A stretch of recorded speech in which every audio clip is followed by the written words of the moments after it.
Bonjour. Nous sommes nombreuses à craindre cette période de ménopause qui survient autour de la cinquantaine, parfois un peu avant, et qui provoque souvent une prise de poids.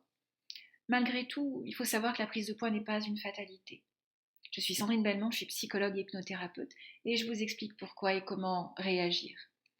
En effet, à cette période, le métabolisme a tendance à se ralentir, et si on continue à se nourrir de la même manière que depuis des années, c'est la prise de poids assurée. Mais ce n'est pas tant la ménopause, mais les années qui passent qui fait que l'on bouge moins, que l'on élimine moins, et puis nos humeurs sont changeantes aussi. Il y a une certaine sensibilité émotionnelle liée au temps qui passe et à ce qu'on vit. Avec une bonne dose de stress, parfois. Et que fait-on lorsque l'on se sent stressé, irritable, tendu? Eh bien, nous grignotons, nous utilisons la nourriture pour nous faire plaisir, pour nous apaiser. Et en plus, il y a moins d'exercice physique, ce qui contribue à la prise de poids. La bonne nouvelle, c'est qu'on peut perdre du poids même après 45 ans, 50 ans, 60 ans. De quelle manière? En agissant sur plusieurs paramètres. Il est évident que nous n'éliminons pas de la même manière une pizza à 30 ans qu'à 50 ans. Et pour perdre du ventre, il est important d'éliminer certains aliments du quotidien qui contiennent du gluten, comme les pizzas justement, les pâtes, le pain blanc, les sucres rapides qui participent au ballonnement et au stockage des graisses sur le ventre.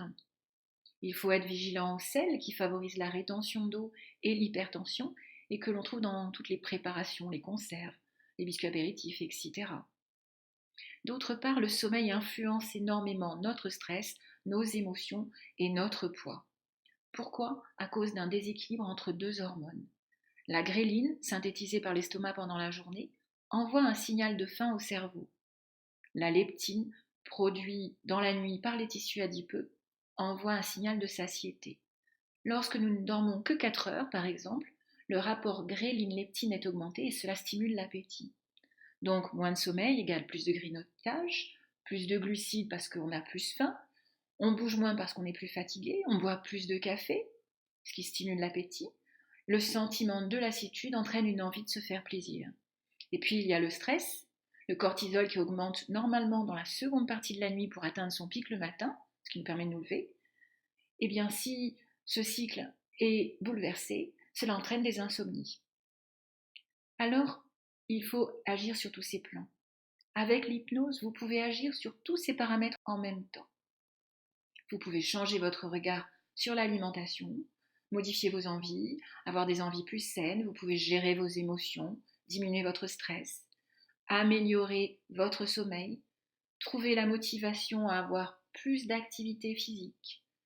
Et tout cela simplement en écoutant des séances d'hypnose qui vont vous permettre de changer votre rapport au monde et votre comportement face à la nourriture. Sur cette chaîne YouTube, je vous mets à disposition régulièrement des séances d'hypnose pour travailler sur vos émotions, pour travailler sur votre rapport à la nourriture et bien d'autres choses. Vous pouvez télécharger une séance d'hypnose gratuitement pour maigrir en période de ménopause. Dans ces cas-là, cliquez sur le lien sous la vidéo. Vous trouverez sur mon blog des conseils, des programmes complets d'hypnothérapie pour perdre du poids sans régime, des techniques de gestion du stress et d'autres séances offertes à télécharger. Et finalement, c'est en agissant sur tous ces tableaux en même temps que vous aurez des résultats sans vous mettre au régime, ce qui, on le sait, ne tient jamais dans la durée. Vous retrouverez votre ligne et votre énergie. Alors, à bientôt pour une nouvelle séance.